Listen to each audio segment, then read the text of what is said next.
কাৰোবা মাটি যাব এই মাটিটো কাৰ ভাই হা দে আপুনি আউগ্ৰিলিছে নঙা আউগ্ৰিনা লাবাই ইয়াৰোতো পইচা পাব লাগিব পইচা নিদিয়াৰ কথা কোৱা নাই আপোনাৰ তামোল গছ আছে ইয়াতো কম্পেনসেশন পাব লাগিব ৰাবাৰ গছ আছে কম্পেনসেশন পাব লাগিব সরকার এই জঙ্গলৰ কয়েকটা শাল গছ আপনার বাউন্ডারিত আছে ইয়ার কারণে পয়সা পাব এতিয়া যদি আকৌ এইবোৰ কাম কৰিব নিদিয়ে আৰু পিছত কয় বিটিআর সরকার ফ্ৰমৰ বড় চাকৰি দিয়া নাই চাকৰি দিব নোৱাৰে গতিকে তেনেকুৱা সরকার আমাক নালাগে এই বিটিসি আমাক নালাগে বলে কলে আপনার ল'ৰা ছোৱালী চাকৰি পাবনে আপোনালোকে যাই থাকিবৰ কাৰণে কিবা কাম কৰিব পাবনে মইতো দেখা নাই কোনবা মুসলিম মানুহ আন্দোলন কৰাটো মই দেখা নাই আমাৰ ইয়াত 15,000 যদি চাকৰি দিয়ে 15,000 এই অঞ্চলৰ পৰা এই আপনার পৰ্বতজোৰাৰ ভিতৰত তেনেকুৱা 15,000 মানুহ ওলাবনে বিটিসি পালৰ পৰা 15,000 মানুহ ইয়াত যদি চাকৰি পায় কি ৰবেয়া হা খুলুমবাই Hello everyone, once again welcome back to the channel. Dinini godan video nोंथां बयखौबो गोसो गोथारै बरायदों लोगोसे आसा खालामो इसोरनि अननायाव नोंथांमोनखौ मोजां दं। सो दिनै मोनसे बिराद मोजां आपडेट खाम्फा बरगयारिनि जे मोनसे थगायनाय राव बासन बेखौ लानानै बिथं भाबै सावरायगोन लोगोसे बिथाङा जे थार्मेल पावार प्रजेक्ट गायसननानै बा गायसननायाव मदद होनानै बिथाङा ट्राइबेलफोरनि हाखौ फाननायाव बिथाङाबो मदद होदों बिनि थाखाय बेसेबां नैबेनि मस्ला बिथाङा लाखो बिनि सोमोन्दै मोजाङै दिनैनि भिडिअनि गेजेरजों सावरायगोन स'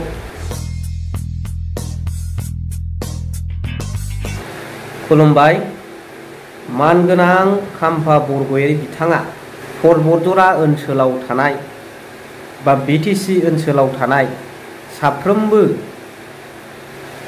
लाइमोनफोरनो इयुथ्सफोरनो साख्रि होनो थांगासिनो दं खाम्फा बरगयारि डाঙৰীয়া परबतजरा অঞ্চলত বসবাস কৰা ৰাইজসকলৰ চাকৰি দিবলৈ গৈ আছে ইয়াত কিমান সত্যতা আছে ইয়াৰ পৰা আমি কিমান আশা কৰিব পাৰে बे जोंनि थाखाय साननो गोनां बाथ्रा दिनै जाय नेताया ट्राइबेल बेल्ट एन्ड ब्लक बे हाखौ गुबुननो फाननायनि सिन्ताधारा खालामो बा नोंथांमोननि नङा होननानै बुङो बा बे हाखौ कम्पानिनो हगारनो थाखाय बिनि बिनिमयाव 10,000 5,000 फैसा होनो नागिरो बादि नेताखौ परबतजरा ओनसोलनि रायजो राजाफ्रा मोजां मोनगोन नामा खाम्फा बरगयारि बिथांखौ डाइरेक्ट खोथा नोंनो 5,000 10,000 नि गय बागान थादुन बागान हालदै बागानखौ होनानै इयुनाव थानाय फिसा फिसौफ्रा माखौ लानानै थांना थानो मानसियाथ' एरो इनलार्जटेड जायो बेखौ नोंथाङा खाम्फा बरगयारि आप भी अच्छी तरह से मालूम है यहाँ पर क्या हो रहा है परबतजरा में और क्या होने जा रहा है अभी तक क्या क्या हो चुका है और इसके लिए बोधो भाई लोग जनता लड़ने के लिए तैयार है जान देंगे फिर भी ये मिट्टी नहीं छोड़ेंगे ये जमीन हमारा है ये भूमि हमारा ही रहेगा हाया मा जुगे जुगे अरायनि थाखाय आंनि फिसानि उनाव आंनि फिसौ बिमायं सिजायं इयायं गासिबो नाथाय दिनै साख्रिया न'खरनिफ्राय सोरबा सासेया मोनगोन बे थांबाय जोब्बाय नाथाय हाया हम बदौलत जमीन से जुड़ा हुआ है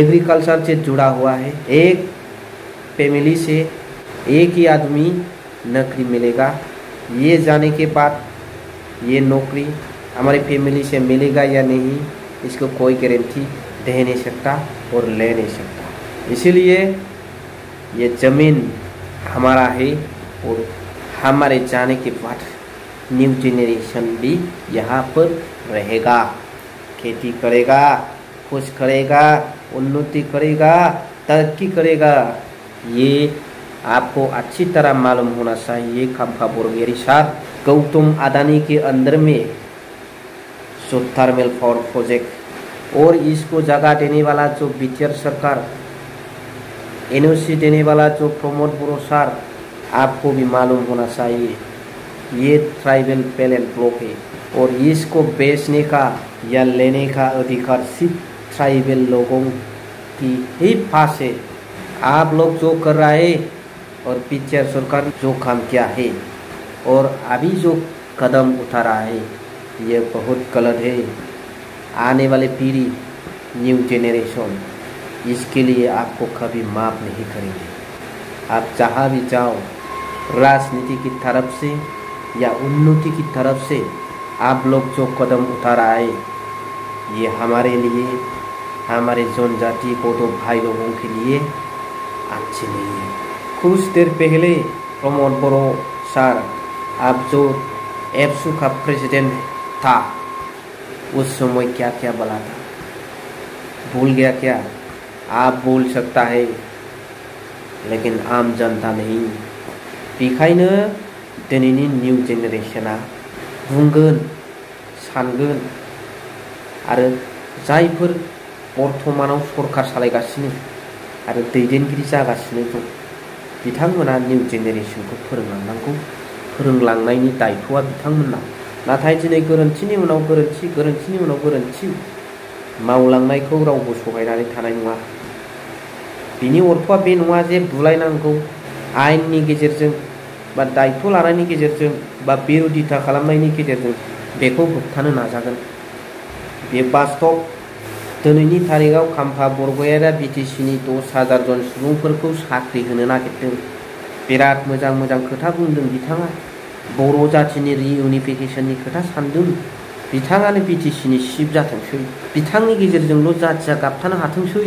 बिथाङाल' हारिनि थाखाय हारिखौ दाफिनथोंसै। ओरैनो लेक्सारल' ना बास्तबतायाव बे खामानिखौ मावगोन? नोंथांमोनाथ' खाम्फा बरगयारिनि लेक्सारखौ बिराद खोनाखाबाय।